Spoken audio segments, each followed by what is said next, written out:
గోడ దగ్గర ఉంది కదా భోజనం ఏమన్నా చేయిద్దామో నాకే సౌలు సత్తుమంది 30,000 లెక్క విసినా ఎత్తులు వేరే పోతున్నా నువ్వు ఏడంత అద్దాల మెడల బంగారం పెట్టి టుకుటి ఎలా 100 మంది దాతలు ముగ్యాలు ఊపుతారని నిద్రపోతే కాదే 7 మంది కుమారులు ఏం చేద్దాం చేస్తున్నారు కులవల నాలవల రైతులందరూ ఏమేమి పని పాటలు పట్టిండారు నువ్వు సేద్యాల దగ్గరికి పోకున్నా పర్వాలే ఎండల తలారి వాడు ఎలకడ రాకుండా నువ్వు పోద్దు తలారి వాడు సత్రి పట్టుకుంటే నీటిలో పో వాడు ఏమో ఈ నడవల పాపం మనకు సీరియస్ అంట వాడికి ఏందో జ్వరం అంట ఏం జ్వరమో అందుకే వాడు సేద్యాలకు రాడు ఇంకా నువ్వు సేద్యాల దగ్గరికి పోకుండా కుల లెక్కలు చూసేటప్పుడు సేద్యాలు ఏమేమైంటాయి అని అడగొచ్చు కదా ఊరికి అందరికి లెక్కేసి దుడ్లు ఇచ్చేస్తే కాదే వాటినేముంటాయని చూసుకోవాలా తలారి అమ్మ దగ్గరికి వెళ్ళి సినే అమ్మ దగ్గరికి వెళ్ళి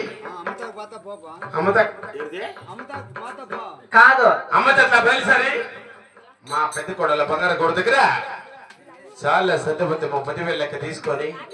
తొందరగా వచ్చేయండి రా అంటే మీరు ప్రయాణం పెడతాండి ఎదురు పేరు మా సర్దుపతి మిస్టర్ అక్కడ వెళ్ళిపోతాం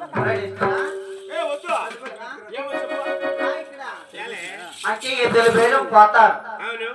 అక్కడక్కడే ఉంటారు వారమైనా పెళ్ళవరు పట్టించుకోవు అక్కడెక్కడ ఏమిటుకుంటాం వాళ్ళకల్లే చూసుకొని ఉంటావు కాదప్పయ్యా వారానికి ఒకసారి ఆ పంచాయతీ ఈ పంచాయతీ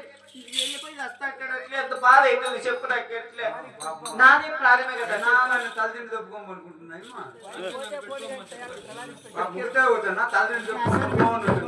చెప్పలేనోడు 10 మంది రమ్మంటారా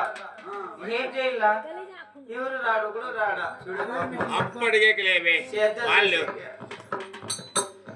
మీ అప్ప వెళ్ళిపోని నేను బోర్ వేపించుకుంటాను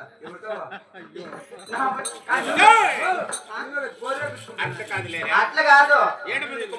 మీ అప్ప వేపించిండే బోర్లా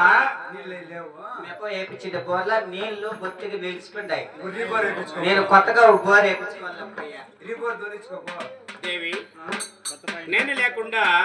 బోర్ వేపించాలంటే కాసులు ఎక్కడ తెస్తావు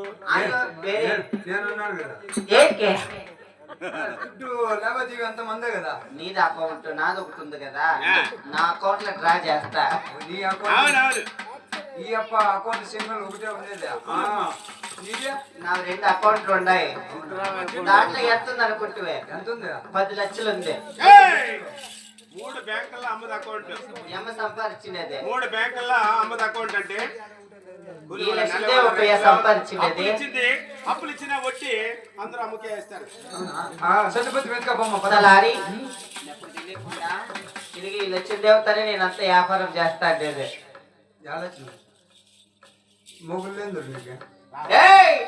ఇట్లా బంగారుతారా బంగారు షాప్ పెట్టిలేదా మనము అదే చలారి మరి ఎద్దుల పేరు పోతుంటారు కదా సర్దుపత్తు తయారు చేస్తాను ఒక 5 నిమిషాలు కూర్చొని అయినా బాయ్ వేసుకొని వస్తాను.